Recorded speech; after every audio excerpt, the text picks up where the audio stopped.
थोड़ा ध्यान लगा कर सुनना। अब देखिए, हरियाली तीज करने वाली माताएं थोड़ा ध्यान से सुनना। जो तीज करते हो, हरियाली करो, उस तीज की महत्वता क्या है? एक ही व्रत करने से संपूर्ण फल की प्राप्ति हो जाए, संपूर्ण फल मिल जाए। ऐसा एक महापुराण की कथा में अपने को समझना है कि उसकी मूल तत्वता, उसकी महत्वता है क्या, उसका महत्व। भगवान ब्रह्मा, भगवान विष्णु और भगवान शिव, इन तीनों की जो अर्धांगिनियां, ब्रह्मणी, लक्ष्मी और पार्वती, इन तीनों ने तप कर कर, साधना कर कर ब्रह्मदेव को, भगवान विष्णु को और भगवान शंकर को प्राप्त किया। और तीनों ने प्राप्त कर कर तीनों देवताओं से वर मांगा कि वर हमको ऐसा दीजिए कि हमारे तप साधना का फल नारी को तीज के दिन प्राप्त हो जाए। अब देखिए जरा, एक ही व्रत से, एक ही उपवास से उसको संपूर्ण तप साधना का फल प्राप्त होगा। संपूर्ण तप साधना का फल उसको मिल रहा है। मात्र एक व्रत, केवल एक व्रत कर रहे हैं, संपूर्ण तप साधना का फल उसको। ऐसा कोई व्रत, ऐसी कोई साधना, ऐसा कोई शंभो शरण। क्या स्त्री भगवान शंकर के शिवलिंग का स्पर्श कर सकती है? क्यों नहीं? हरियाली तीज जब माताएं करती हैं, शिव जी से पार्वती जी ने पूछा कि बस रजस्वला धर्म के समय पर स्पर्श ना करें, रजस्वला धर्म के समय पर भगवान को छुएं ना, मंदिर देवालय शिवालय ना जाए। रजस्वला धर्म के समय पर भगवान के मंत्र का जाप करना नहीं छोड़ना, भगवान का नाम लेना नहीं छोड़ना। कोई ने कहा गुरुजी हमने तो सुना है कि रजस्वला धर्म के समय पर नारी भगवान का नाम भी नहीं ले सकती। हमने कहा रजस्वला धर्म के समय पर नाम क्यों नहीं ले सकते? रजस्वला धर्म के समय पर खा सकते हो, मोबाइल चला सकते हो, सेल्फी का नाम क्यों नहीं ले सकते? कौन सी पुराण में लिखा है रजस्वला धर्म के समय पर भगवान का भजन नहीं करना चाहिए या नाम नहीं लेना? रजस्वला धर्म के समय पर मालूम पड़े कोई व्यक्ति मर रहा हो और प्राण छूट रहे हो, तो क्या वो भगवान का नाम नहीं लेगा? उसके मुख से भजन नहीं निकलेगा? अरे अंत समय प्रभु आना पड़ेगा, वचन दिया तो निभाना पड़ेगा। रही है अंत समय में कौन सी घड़ी हमारी आखिरी है, कौन सा पल हमारा आखिरी है, कौन सा समय हमारा आखिरी है, किसको मालूम है साहब? किसको पता है? किसको मालूम? तो ब्रह्माणी ने ब्रह्मदेव से मांगा, लक्ष्मी जी ने भगवान विष्णु से मांगा, पार्वती जी ने भगवान शिव से मांगा कि ऐसा वर दे दीजिए जिस वर से एक ही व्रत करने से संपूर्ण फल की प्राप्ति हो, संपूर्ण फल मिल जाए। ऐसा एक। अब देखिए, हरियाली तीज करने वाली माताएं थोड़ा ध्यान से सुनना। एक हरियाली तीज, गणगौर की, ये दो तीज के व्रत ऐसे होते हैं जिसमें जब माताएं करती हैं तो उस समय पर उमा, ब्रह्मणी और लक्ष्मी, इन तीनों की आराधना का फल उसको केवल एक व्रत से प्राप्त हो जाता। पुराण की कथा कर रही है, भगवान शंकर का संवाद कर रहा है, शिव कथा कर रही है। अपने भीतर एक बात हमेशा उतार कर रखना, एकादशी का व्रत करो, चाहे सोमवार का व्रत करो, चाहे पशुपति व्रत करो, चाहे तीज का व्रत करो, चाहे चतुर्थी का व्रत करो, चाहे पंचमी का करो, चाहे छठ का करो, तुम्हारी मर्जी पड़े जो व्रत करो। पर शिव महापुराण की कथा कहती है जैसे माता पार्वती जी ने भगवान शंकर से जाकर प्रार्थना करा कि हे भोलेनाथ, मेरा मन करता है कि मैं तप साधना करूं और उस तप साधना के पुण्य को इकट्ठा कर कर मैं आपको समर्पित करूं। आपके मन में जब व्रत करने का भाव प्रकट हो जाए, आपके मन में जब दान करने का भाव प्रकट हो जाए, आपके मन में तप साधना करने का जब भाव प्रकट हो जाए, तो शिव कथा कहती है एक बार अपने पति के कानों में यह बात जरूर डालिए कि मेरा मन कर रहा है कि मैं पशुपति व्रत कर लूं, मेरा मन कर रहा है कि मैं सोमवार का व्रत कर लूं, मेरा मन कर रहा है कि मैं भगवान की ये सोमवार का व्रत, ये 16 सोमवार का व्रत, ये पशुपति व्रत मैं धारण कर लूं। ये अपने मन की बात आप अपने पति से जरूर कहें, अपने परिवार में जरूर कहें। शिव महापुराण की कथा कहती है आपका किया गया उपवास, आपका किया गया भजन, आपका किया गया मंत्र जाप, जब आप करने के लिए बैठे, उपास करें, मंत्र जाप करें, कीर्तन करें, तो आप जब जप करने या कीर्तन करने या मंत्र जाप करने या उपास करने के लिए जब तैयार हों और आगे बढ़ें, उपवास करते समय, तप साधना करते समय कोई परिवार का व्यक्ति आकर यदि आपका हाथ पकड़कर उठा दे या आपको अपशब्द कहे तो ये श्रेष्ठता नहीं है। आप करो पशुपति व्रत, आप करो सोमवार के व्रत, पर निवेदन है कि व्रत करते समय, व्रत के पहले आपके परिवार वालों को, आपकी पति को, माता पिता को, परिवारजन को ये बात बता दी जाए कि हम ये व्रत कर रहे हैं। उसका कारण केवल इतना सा है कि जब हम ये परिवार वालों को बता देंगे कि हम व्रत कर रहे हैं तो आपके व्रत में कोई टोकने वाला नहीं रहेगा, आपके व्रत को कोई रोकने वाला नहीं रहेगा और आप निष्कपट भाव से भगवान की अविरल भक्ति को धारण कर सकते हो। निष्कपट भाव से भगवान के भजन को धारण कर सकते। कितना सुंदर वर्णन किया गया है महामृत्युंजय मंत्र का। यदि हम किसी ब्राह्मण से अनुष्ठान करवा रहे हैं, महामृत्युंजय मंत्र का यदि हम किसी ब्राह्मण से अनुष्ठान करवा रहे हैं, शिव महापुराण की कथा कहती है अनुष्ठान पत्नी करवा रही है या पति करवा रहा है, सास करवा रही है या ससुर करवा रहा है, घर का जेठ करवा रहा है या जेठानी करवा रही है। शिव महापुराण की कथा कहती है जितने लोग आपके घर में रह रहे हैं, जितने लोगों के साथ आप 24 घंटे घर के अंदर रह रहे हैं, जब हम पशुपति व्रत करें या महामृत्युंजय का अनुष्ठान किसी ब्राह्मण से करवा रहे हैं या मंदिर में हम अनुष्ठान करवा रहे हैं, तो भी हमारे चित्तवृत्ति से हमारे परिवार वालों को यह मालूम होना चाहिए कि मैंने उन ब्राह्मण के द्वारा अपने परिवार के हित के लिए, अपने बुजुर्ग के हित के लिए, अपने घर के हित के लिए मैंने महामृत्युंजय का अनुष्ठान करवाया है। उसका पुण्य 4 गुना बढ़ता है, जिससे घर के लोगों में कोई विस्मयता उत्पन्न ना हो,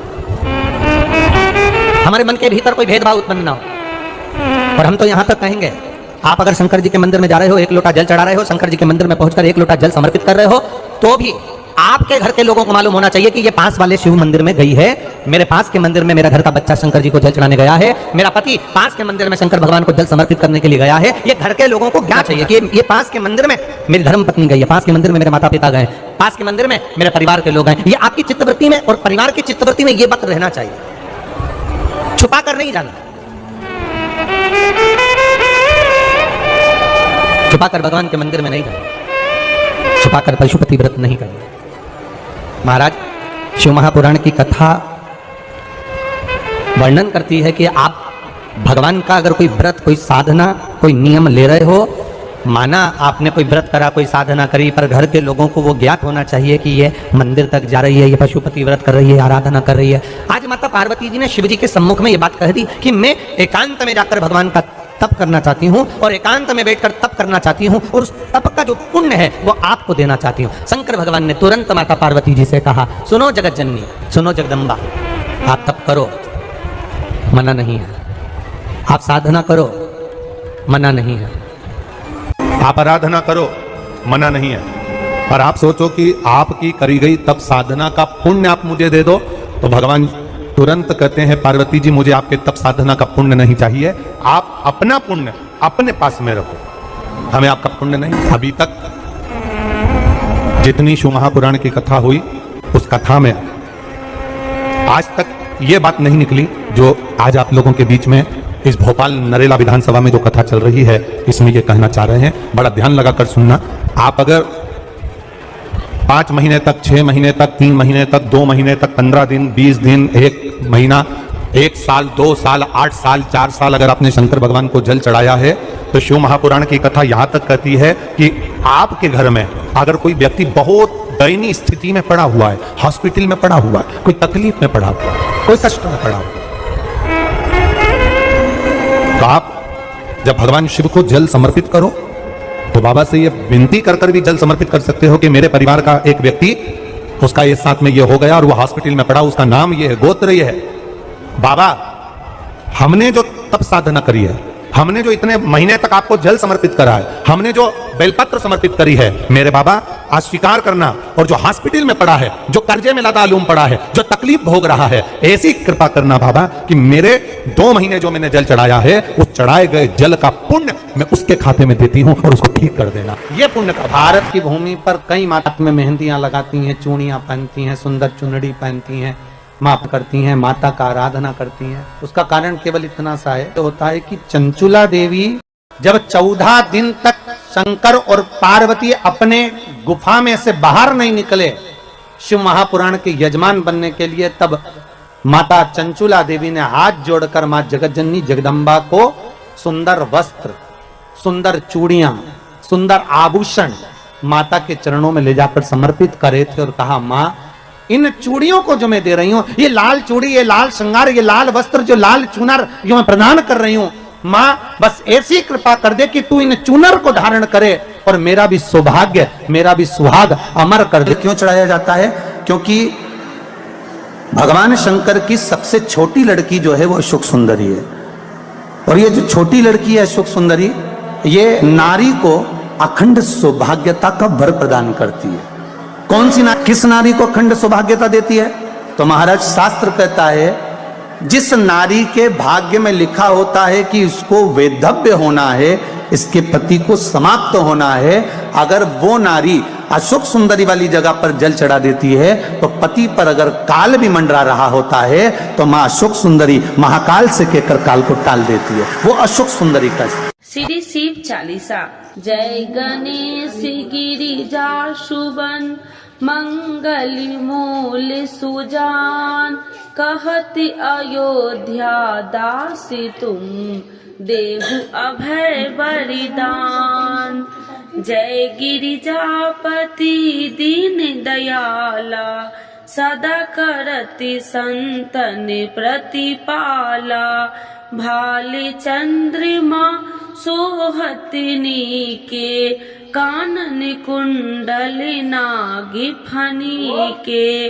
अंगी गौरी शिव गंगे बहाए, मुंडी माले तनि छाड़ी लगाए। बस्ती खाल बाघंबर शोहे, छवि को देखे नाग मन मोहे। नैना मातु की हवे दुलारी, बामे अंग सोहत छवि न्यारी। कर त्रिशूल सोहत छवि भारी, करति सदा सतुरन छयकारी। नंदी गणेश सोहे तह कैसे, सागर मध्य कमल है जैसे। कार्तिक श्याम और गणराऊ, या छवि को कहीं जात न काऊ। देवन जब ही जाए पुकारा, तब ही दुखी प्रभु आप निवारा। किया उपद्रव तारकी भारी, देवन सब मिली तुम ही जुहाई। तुरन सरानन आप पठायो, लवनी में से महामारी गिरायो। आप जलंधर असुर संहारा, सुयसि तुम्हारा विदित संसारा। त्रिपुरासुर सन युद्ध मचाई, सब ही कृपा कर लीन बचाई। किया तपहि भागीरथी भारी, पूरब प्रतिज्ञाता सुपुरारी। दीनन मह तुम सबको नाही, सेवक स्तुति करत सदाही। वेद नाम महिमा तब गाई, अकथि आनंदी भेद नहीं पाई। प्रगति उडति मंथन में ज्वाला, जरत सुरासुर भय बिहाला। किन्हीं दयात करी सहाई, नीलकंठी तब नाम कहाई। पूजन राम चंद्र जब किन्हा, जीत के लंक विभीषण दिन्हा। सहस कमल में हो रहे धारी, किन्हीं परीक्षा तब ही पुरारी। एक कमल प्रभु राखहु जोई, कमल नयन पूजन चह सोई। कठिन भक्ति देखी प्रभु शंकर, भय प्रसन्न दिए इच्छित वर। जय जय जय अनंत अविनाशी, करत कृपा सबके घटवासी। दुष्ट सकल नित्य मोह सतावे, भ्रमत रहो मोहि चैन न आवे। त्राहि त्राहि मैं नाथ पुकारू, यही अवसर मोहि आने उबारो। ले त्रिशूल शत्रु को मारो, संकट से मोहि आने उबारो। माते पिता भ्राता सब होई, संकट में पूछत नहीं कोई। स्वामी एक ही है आस तुम्हारी, आए हरहु मम संकट भारी।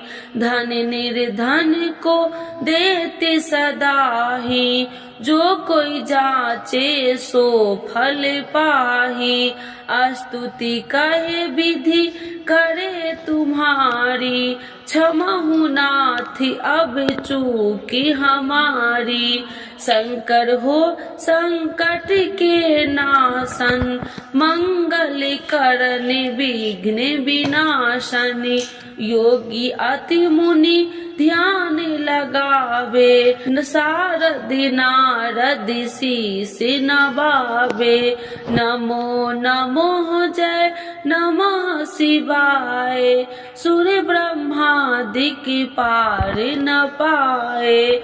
जो यह पाठ करे मन लाई, तापर होती है शंभु सहाई। ऋनिया जो कोई हो अधिकारी, पाठ करे सो पावनिहारी। पुत्रहीन कर इच्छा जोई, निश्चय शिव प्रसाद ते ही होई।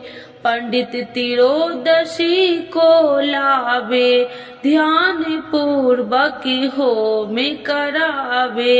तिरोदशी व्रत करे हमेशा, ताकि तन नहीं रहे कलेसा। धूप दीप नैवेद्य चढ़ावे, शंकर सन मुखी पाठ सुनावे। जन्म जन्म के पाप नशावे, अंत धाम शिवपुरी में पावे। कहत अयोध्या दासी आस तुम्हारी, जानी सकल दुखी हरहु हमारी। नित्य नेम कर प्रातः ही पाठ करो चालीसा, तुम मेरी मनोकामना पूर्ण करो जगदीश। मगसर छठी हेमंत ऋतु, 164 जान। स्तुति चालीसा शिव ही, पूर्ण के कल्याण। आज के युग में शिव चालीसा पाठ व्यक्ति के जीवन के लिए बहुत महत्वपूर्ण है। शिव चालीसा की सरल भाषा के माध्यम भगवान शिव को आसानी से प्रसन्न किया जा सकता है। भक्त अपने जीवन में पैदा हुई कठिनाइयों और बाधाओं को दूर करने के लिए श्री शिव चालीसा का नियमित पाठ करते हैं। श्री शिव चालीसा के पाठ से आप अपने दुखों को दूर कर भगवान शिव को असीम कृपा प्राप्त कर सकते हैं। शिव चालीसा का पाठ हमेशा सुबह जल्दी उठकर स्नान करने के बाद करना चाहिए। भक्त प्रायः सोमवार, शिवरात्रि, प्रदोष व्रत, त्रियोदशी व्रत एवं श्रावण के पवित्र महीने के दौरान शिव चालीसा का पाठ किया जाता है। तो एक बार बोलिए प्रेम से शिव जी की जय, माता पार्वती की जय।